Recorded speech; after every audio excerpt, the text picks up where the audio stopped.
Hello दोस्तों, आप लोग का स्वागत है H2 स्टडी चैनल में। हम लोग केमिस्ट्री पढ़ रहे हैं। केमिस्ट्री में हम लोग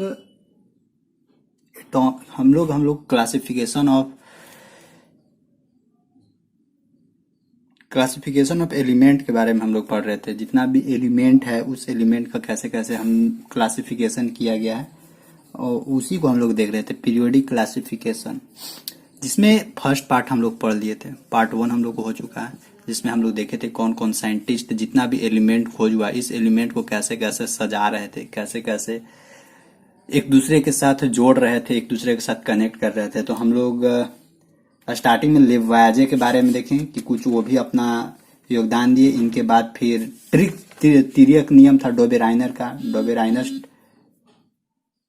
का ट्रिक नियम था। इसके बाद फिर हम लोग न्यूलैंड्स का कुछ अष्टक नियम आज हम लोग देखेंगे। तो कल हम लोग वहीं तक थे, आज हम लोग कुछ न्यूलैंड्स के अष्टक नियम के बारे में देखते हैं और इसके बाद फिर आगे बढ़ते हैं। तो देखिए, न्यूलैंड्स का अष्टक नियम मतलब एक न्यूलैंड साइंटिस्ट है, जैसे डोबेराइनर एक थे जो क्या किए थे कि दो गो एलिमेंट था, दो एलिमेंट का एवरेज निकाल के देखे तो तीसरा एलिमेंट के प्रॉपर्टी के बराबर आ रहा था। तो इस टाइप से वो किए थे डोबेराइनर। तो उसी के बाद फिर अगला साइंटिस्ट आए, एक नाम था Newlands, NEWLANDS, Newlands law of Octave. तो यहां से अगर क्वेश्चन पूछ सकता है कि ऑक्टेव लॉ जो अष्टक नियम है उस अष्टक नियम का प्रतिपादन यानी अष्टक लॉ कौन बताए थे, अष्टक लॉ कौन दिए थे, तो कौन दिए थे? न्यूलैंड्स, हिंदी में न्यूलैंड्स। न्यूजीलैंड जानते हैं ना, न्यूजीलैंड जो क्रिकेट टीम है, बस वही से याद रखिएगा, न्यूलैंड्स। तो आई होप यहां से याद हो जाएगा कि न्यूलैंड्स ये थे जो अष्टक नियम का प्रतिपादन किए थे। इन्होंने कैसे किया था? सो देखिए, इन्होंने सबसे स्टार्टिंग में क्या किया था कि इन्होंने द्रव्यमान, जो भी परमाणु खोज हुआ था उस परमाणु के द्रव्यमान के अनुसार ही ये सजाए थे। पहला क्या किए थे, ये परमाणु का जो द्रव्यमान है उसी द्रव्यमान के अनुसार ये पहले सजाए। तो क्या किए थे, स्टार्टिंग में परमाणु द्रव्यमान के अनुसार सजा रहे थे। पहला सजाए, फिर दूसरा सजाए, तीसरा सजाए, चौथा सजाए, पांचवा, छठा, सातवां, मतलब पहला, दूसरा, तीसरा, चौथा, पांचवा, छठा, सातवां, फिर आठवां सजाए। तो देख रहे हैं ना कि ये जो पहला गुण है वो आठवां के गुण के जैसा मिल रहा है। फिर ये अगला वाला इसका आगे वाला के गुण के जैसा मिलेगा, फिर इसका आगे वाला के गुण के जैसा मिलेगा। इसी तरह से फिर ये अपना सजाना शुरू कर दिया। जैसे क्या किए थे कि मान लीजिए आप लोग लाइन में लगे हुए हैं, एक यहाँ, एक यहाँ, यहाँ, यहाँ, यहाँ, ऐसे ऐसे लाइन में लगे हुए हैं। आप यहाँ खड़ा है और आपका दोस्त कहाँ है? 8वां नंबर पे है। आपका दोस्त कहाँ? 8वां नंबर पे है। तो मतलब आप दोनों में कुछ तो कनेक्शन भिड़ रहा है। तो इसी तरह से इसमें भी जितना भी एलिमेंट खोजा गया, जितना भी उस टाइम तक एलिमेंट खोजा गया, तो वो ऐसे ही यही क्रम के अनुसार इसको सजाए थे। और पहला ध्यान रखिएगा कि तत्वों का जो परमाणु द्रव्यमान है उसको बढ़ते क्रम में, मतलब बढ़ रहा है, बढ़ते क्रम में सजाए थे। और देखे कि जो फिर 8वां जो एलिमेंट आ रहा है वो पहला एलिमेंट के गुण जैसा बिहेव कर रहा है। जैसे हिंदी में होता है ना, एक स्वर सा रे गा मा पा धा नी सा, फिर से आ रहा है सा, मतलब फर्स्ट और आठवां, फर्स्ट और आठवां। तो बस इसी तरह से वो अपना क्रम चलाने लगे। लेकिन इनमें भी बहुत सारा दोष आ गया, इनका भी पूरा नहीं हो पाया। तो जो मेन पॉइंट है वही बता रहे हैं। तो यहां से क्या क्या क्वेश्चन पूछ सकता है कि न्यूलैंड्स लॉ, सॉरी, ये जो लॉ ऑफ ऑक्टेव था वो कौन दिए थे? न्यूलैंड्स किसके सिद्धांत पे, कौन सा बेसिस पे परमाणु को, जो भी एलिमेंट था उस एलिमेंट को अरेंजमेंट कर रहे थे? तो उसका जो द्रव्यमान, परमाणु का जो द्रव्यमान है, जो भी एलिमेंट का मास है, उसके बढ़ते हुए क्रम में सजा रहे थे। और क्या कैसे देखें? और देखें कि जो पहला जो एलिमेंट, फर्स्ट एलिमेंट है, वो फर्स्ट एलिमेंट का जो गुण है वो 8वां एलिमेंट के गुण के बराबर जैसा मिल रहा है। तो यही बेसिस के आधार पे उन्होंने अपना पूरा सजा दिया एकदम, जितना भी इलेक्ट्रॉन, जितना भी एलिमेंट खोजा हुआ था सब एलिमेंट को सजा दिया। लेकिन फिर इसमें भी दोष आना शुरू हो गया, इसमें भी दोष आना शुरू हो गया। जैसे देखिए उन्होंने कैसे सजाया था, एक रो बना देते हैं, एक बनाते हैं, इसके बाद फिर, क्योंकि ये सब ज्यादा जरूरी नहीं है, ये सब पूछेगा ना। जैसे क्या था, सो देखिए, हाइड्रोजन था, खोज हो चुका था, लिथियम खोज हो चुका था, बेरिलियम खोज हो चुका था, बोरोन, कार्बन, नाइट्रोजन, ऑक्सीजन खोज हो चुका था, फ्लोरीन, फिर सोडियम, फिर मैग्नीशियम, फिर aluminium, silicon, phosphorus, sulphur, chlorine, potassium, ये सब क्या हुआ था, खोज हुआ था। तो देखते हैं, देखिए first, second, third, fourth, fifth, six, seven, eight. तो ये जो हाइड्रोजन है इसका प्रॉपर्टी फ्लोरीन जैसा मिल रहा है।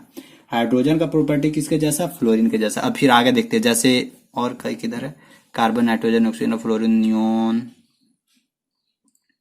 फ्लोरीन के बाद क्या था, फ्लोरीन के बाद ये जो सोडियम है ना, सोडियम है, फिर मैग्नीशियम। अब देखते हैं थोड़ा सोडियम को देखते हैं। सोडियम किसके जैसा बिहेव करता है, ये जो क्लोरीन है, क्लोरीन जैसा है ये सोडियम, रिएक्शन करता है। तो देखते हैं, तो सच में ये 8वां पोजीशन पे क्लोरीन आ रहा है। यहां से स्टार्ट करते हैं, 1 2 3 4 5 6 7 8। तो देखिए सोडियम किसके जैसा बिहेव कर रहा है, क्लोरीन के जैसा। मतलब जो भी एलिमेंट है उस एलिमेंट का 8वां नंबर पे, 8वां पोजीशन पे जो भी एलिमेंट आ रहा है उस एलिमेंट में जरूर कुछ ना कुछ गुण आपस में मिल रहा है। तो सोडियम भी पूरा रिएक्शन करता है, क्लोरीन भी पूरा, पोटेशियम भी पूरा रिएक्शन करता है। हाइड्रोजन फ्लोरीन के जैसा बिहेव कर रहा है। लिथियम किसके जैसा बिहेव करेगा, लिथियम के बाद देखिए 1 2 3 4 5 6 7 8। लिथियम किसके जैसा बिहेव करेगा, ये जो मैग्नीशियम है मैग्नीशियम के जैसा बिहेव करेगा। तो सबका अपना तरीका बता दिए। यही था अष्टक नियम का। लेकिन फिर इसका भी कुछ कमियां रह गया, बहुत सारा। ये पहला कमी क्या रह गया कि ये जो दिए थे ये केवल और केवल हल्के तत्वों के लिए लागू हुआ, हल्के तत्वों के लिए। तो यहां से क्वेश्चन आप लोग को मिल सकता है कि ये जो न्यूलैंड्स का ऑक्टेव लॉ था, लॉ ऑफ ऑक्टेव था, वो कौन सा तत्वों के लिए वैलिड था, कौन सा तत्वों के लिए वैलिड था, मतलब कौन सा एलिमेंट के लिए ये केवल और केवल वैलिड था। तो जितना भी हल्का एलिमेंट था, जितना भी हल्का एलिमेंट था, केवल और केवल उन्हीं के लिए ये वैलिड था।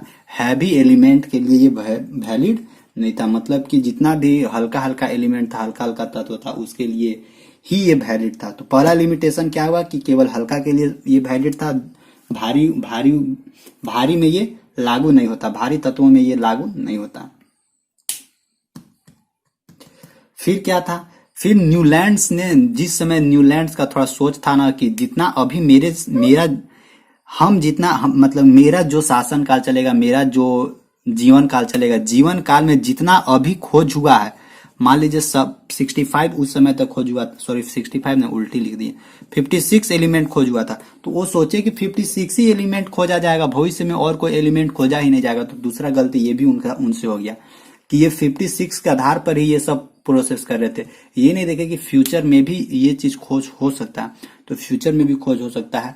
इसके चलते ये एक और लिमिटेशन हो गया, क्या कि फ्यूचर में और सारा एलिमेंट खोज हुआ और पता चला कि और जो एलिमेंट खोज हुआ वो फिर ये सबसे मिलता जुलता है, तो फिर यहाँ पे भी गड़बड़ हो गया। तो उस समय तक यहाँ से भी पूछ सकता है कि न्यूलैंड्स के समय कितना एलिमेंट का खोज हुआ था, 56 एलिमेंट का खोज हुआ था। और फिर इन्होंने क्या किया था, एक चीज और इन्होंने किया था कि दो एलिमेंट है, दोनों एलिमेंट को एक ही बॉक्स में, एक ही ग्रुप में रख दिया, जिससे चलते और परेशानी हो गया क्योंकि उसमें भिन्न भिन्न पाया जा रहा है, तब वो एक ही जगह जबरदस्ती रख के फिर छोड़ दिए। तो यही था इनका न्यूलैंड्स का दिया हुआ परमाणु मॉडल, कैसे कैसे हम, सॉरी परमाणु मॉडल है, कैसे कैसे एलिमेंट को हम लोग सजा रहे थे। अब यहाँ से एक दो बात और निकलती है, क्या कि सबसे पहला हम लोग देखें कि न्यूलैंड्स कौन सा बेसिस पे सजा रहे थे। जो भी एलिमेंट था उस एलिमेंट के द्रव्यमान को बढ़ते क्रम में, मतलब इंक्रीजिंग असेंडिंग ऑर्डर में सजा रहे थे। तो ये जो परमाणु द्रव्यमान था, ये इसके पहले भी, मतलब इसके पहले भी जो डोबेराइनर थे वो भी बताए थे, वो भी परमाणु द्रव्यमान के अनुसार ही कर रहे थे, लेकिन वो सबके लिए वैलिड नहीं था। लेकिन ये जो न्यूलैंड थे ये थोड़ा ज्यादा एलिमेंट को अरेंजमेंट कर दिए थे, सजा दिए थे, और यही बताए थे कि द्रव्य, मतलब यही एक थिंकिंग, यही एक सोच दे दिए थे कि जितना भी एलिमेंट खोजा जाएगा, मान लीजिए भविष्य में, भविष्य के तो ये चिंता नहीं किए कि भविष्य में कितना खोजा जाएगा, क्या खोजा जाएगा, लेकिन उन्होंने एक चीज यहां से बता दिया कि एलिमेंट को हम लोग द्रव्यमान या जो भी एलिमेंट है उस एलिमेंट का जो मास है, उस मास के बेसिस पे हम लोग उसको एक अरेंजमेंट क्या कर सकते हैं, अरेंजमेंट कर सकते हैं। तो ये इनका एक बहुत बड़ा चीज दिया हुआ था कि द्रव्यमान के अनुसार हम लोग उसको सजा सकते हैं। और दूसरा क्या, इनको और इन्होंने एक चीज और बताया था कि तत्वों का गुण, जैसे हम कल पूछे थे ना कि आखिर इसको पीरियोडिक क्यों बोला गया, पीरियोडिक पीरियोडिक बोलने का कारण था, पीरियोडिक बोलने का कारण था कि ये जो फर्स्ट एलिमेंट है वो नवा एलिमेंट के जैसा मिल रहा है। इसका मतलब क्या, जैसे न्यूलैंड्स ने बताया था कि फर्स्ट एलिमेंट 8वां एलिमेंट के जैसा का बिहेव करता है, लेकिन वो तो सही था उस समय, लेकिन जब इनर्ट गैस खोजा गया, इनर्ट गैस मतलब जब अक्रिय गैस खोज दिया गया, तो पता चला कि पहला जो फर्स्ट है वो किसके बराबर, किसके प्रॉपर्टी के बराबर मिल रहा है, नवा के प्रॉपर्टी के बराबर। मतलब जो फर्स्ट एलिमेंट है उस एलिमेंट का प्रॉपर्टी नवा नंबर पे जो एलिमेंट आ रहा है, उस एलिमेंट से नवा नंबर पे जो एलिमेंट आ रहा है उसके गुण पे डिपेंड कर रहा है। तो पीरियोडिक मतलब क्या होता है, पीरियोडिक मतलब यही होता है कि बार बार, पीरियोडिक मोशन बार बार।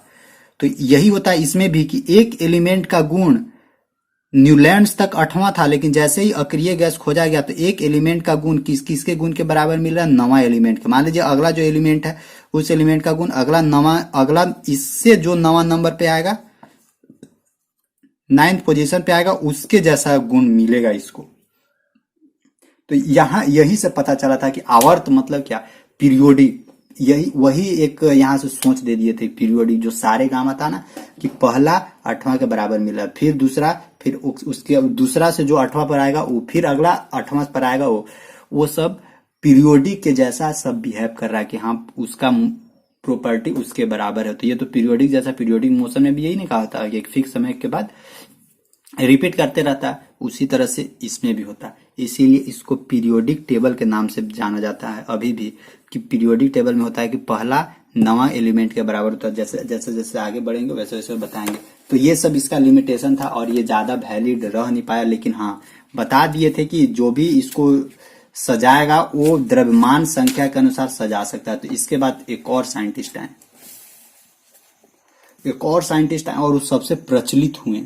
कौन साइंटिस्ट थे, मेंडलीफ। उन्होंने तो कुछ नहीं किया, हम तो बोलेंगे वो क्या किए कि ये जो न्यूलैंड्स का थ्योरी दिया हुआ था इसी को चुरा के, मतलब इसी को क्या कर दिया, वो थोड़ा सा और एक्सप्लेन कर दिया। क्यों एक्सप्लेन कर दिया, क्योंकि उनके समय तक ये जो एलिमेंट है वो 56 एलिमेंट नहीं था, उनके समय तो और ज्यादा एलिमेंट खोज हो चुका था, जिसके चलते उनको आसानी हुआ आगे का प्रोसेस काम करने में। लेकिन ये जो न्यूलैंड्स थे इनका योगदान बहुत बड़ा, बहुत ज्यादा है। ये जो द्रव्यमान के अनुसार सजाए थे, क्योंकि जो भी आगे जो भी आगे मेंडलीफ आए, वो भी मेंडलीफ जस्ट द्रव्यमान संख्या के आधार पर ही सजाए थे टोटल एलिमेंट। और बाद में फिर उसको भी खत्म करके फिर एक और साइंटिस्ट आए, कौन, मोजले। तो मोजले अभी जो मॉडर्न में जो भी पीरियोडिक टेबल रहा वो पीरियोडिक टेबल मोजले का दिया हुआ है। मोजले किस सिद्धांत पे बनाए थे, वो परमाणु द्रव्यमान के सिद्धांत पे नहीं बनाए थे। वो क्या किए थे, जो भी एटम है, जो भी इलेक्ट्रॉन है, उसका परमाणु संख्या के बेसिस पे बनाए थे। तो फिर धीरे धीरे आगे बढ़ते हैं, कोई दिक्कत नहीं है। तो इसको मिटाते हैं। तो हम लोग देखते हैं मेंडलीफ का आवर्त सारणी, मेंडलीफ पीरियोडिक लॉ, क्या क्या इनका दिया हुआ था मेंडलीफ का, फिर क्या क्या इनका सोच था, उसके बारे में थोड़ा सा जानकारी ले लेते हैं। इसके बाद फिर हम लोग और आगे बढ़ेंगे। और इसका एक लेक्चर और हो सकता है कि एक लेक्चर और दें, मतलब कि 2 से 3 लेक्चर में सोच रहे हैं कि इसको खत्म कर दें। तो देखिए मेंडलीफ का था, हम तो यही जानते हैं, मतलब जहां तक मेरे को लगता है कि मेंडलीफ ने कुछ नहीं किया। मतलब कि मेंडलीफ क्या किया कि जो दिया हुआ था न्यूलैंड्स का, जो भी दिया हुआ था उसी को चुरा के, मतलब उसी को थोड़ा सा सोच समझ के बस आगे करके, और खुद का नाम पूरा उछल गया एकदम कि मेंडलीफ आवर्त सारणी का खोज कर दिया, पीरियोडिक, मेंडलीफ का आवर्त नियम, मेंडलीफ पीरियोडिक लॉ, पूरा एकदम। लेकिन न्यूलैंड्स का नाम नहीं हुआ। देखिए क्योंकि न्यूलैंड्स तो पहले ही बता दिए थे कि उन्होंने जो भी एटॉमिक मास के अनुसार सजा दिया, लेकिन उन्होंने एक ही चीज नहीं कर पाया कि फ्यूचर नहीं सोच पाया कि फ्यूचर में भी इससे ज्यादा एलिमेंट खोजा जा सकता है। लेकिन जब यही मेंडलीफ आया तो उन्होंने क्या किया कि जो भी पीछे वाला जो साइंटिस्ट दिए थे न्यूलैंड्स, उन्हीं का थेसिस लिए और उसी के थेसिस को थोड़ा समझे बुझे, और पता चला, उन्होंने क्या बताया, पता चला कि जो न्यूलैंड्स ने क्या बोले थे कि उन्होंने फिक्स कर दिया था कि पहला एलिमेंट 8वां एलिमेंट के गुण के बराबर होता है। लेकिन मेंडलीव क्या किए, थोड़ा दिमाग लगा, क्योंकि मेंडलीव के समय क्या हुआ था कि और ज्यादा एलिमेंट खोज हो चुका था, तो उन्होंने ये नहीं बताया, फिक्स नहीं बताया कि पहला 8वां के बराबर होता है, लेकिन मेंडलीव क्या बोले, ये तो फिक्स कर दिए थे, लेकिन ये क्या बोले कि नहीं, एक फिक्स संख्या के बाद, या देखिए वर्ड सुनिएगा, फिक्स संख्या यानी फिक्स नंबर के बाद पहला एलिमेंट उसके एलिमेंट के बराबर होता है, चाहे जो भी आगे मिले। मतलब कि इन्होंने क्या बताया था कि निश्चित संख्या के बाद समान गुण वाले तत्व क्या मिलते रहते, ऐसा नहीं कि फर्स्ट सेकेंड भी हो सकता है, थर्ड भी हो सकता है, लेकिन एक फिक्स संख्या के बाद यानी फिक्स नंबर के बाद यहाँ जो एलिमेंट है, यहाँ जो एलिमेंट है, जैसे इतना सारा मान लीजिए एलिमेंट है, तो इसका क्या पता कि ये इसके गुण के बराबर मिल रहा है, ये इसको गुण के बराबर मिल रहा है, ये इसके गुण के बराबर मिल रहा है। मतलब केवल ये नंबर फिक्स नहीं किए थे, केवल बोल दिया कि एक फिक्स संख्या के बाद, वो संख्या नहीं बताएं, केवल बोले कि एक फिक्स संख्या के बाद जो भी एलिमेंट का गुण होता है वो गुण एक दूसरे के साथ मिलते जाता है। लेकिन ये क्या किए थे, न्यूलैंड्स फिक्स कर दिए थे कि 8वां संख्या के बाद क्या आता है कि मिलेगा। यही इनका एक थोड़ा सा चालाकी था, लेकिन ये जो मेंडलीव न्यूलैंड्स का ही दिया हुआ वो क्या किए, आगे बस बढ़ाए थे। जैसे वो किए, वो भी क्या करे, तो वो भी बढ़ते हुए क्रम में सजाए थे, असेंडिंग ऑर्डर में सजाए थे, और वही फर्स्ट 8वां के बराबर किए। और ये भी क्या किए, मेंडलीव भी बढ़ते हुए क्रम में सजाए, लेकिन ये फिक्स नहीं किए। ये क्या बोल दिए, ये बोल दिए कि एक फिक्स संख्या के बाद, एक फिक्स संख्या के बाद जितना भी एलिमेंट मिलता है, सबका एलिमेंट क्या होता है, एक निश्चित संख्या के बाद कुछ न कुछ ऐसा एलिमेंट है जिनका गुण समान होता है, मतलब समान गुण वाले एलिमेंट मिलते हैं।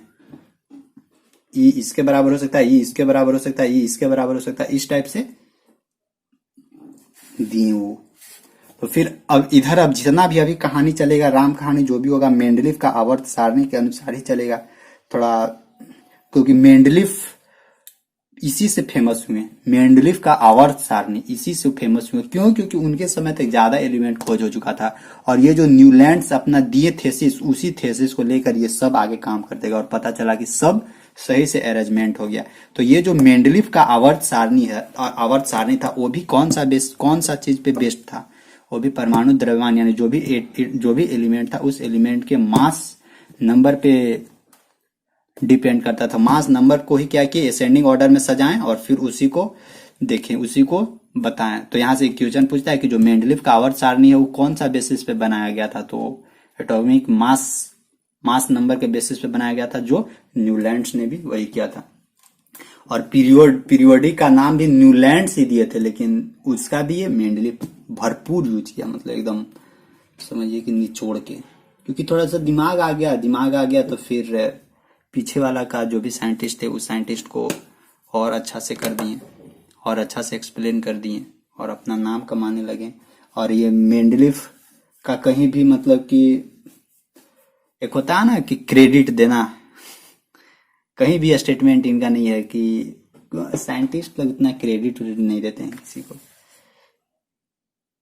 तो अब देखते हैं अब क्या क्या इनका दिया हुआ था। मेंडलीव का आवर्त सारणी में कितना आवर्त था, कितना, किसको आवर्त बोलते हैं, किसको अब समूह बोलते हैं, ये सब अब हम लोग यहाँ से सीखने की कोशिश करेंगे, किसको वर्ग, किसको समूह, किसको स्क्वायर, क्या क्या बोलते हैं, क्योंकि इनका जो भी यही विस्तार से मतलब कि आगे बताएं। फिर और आगे साइंटिस्ट आए, उन लोगों ने भी अपना अपना काम किया, अपना नाम कमाया।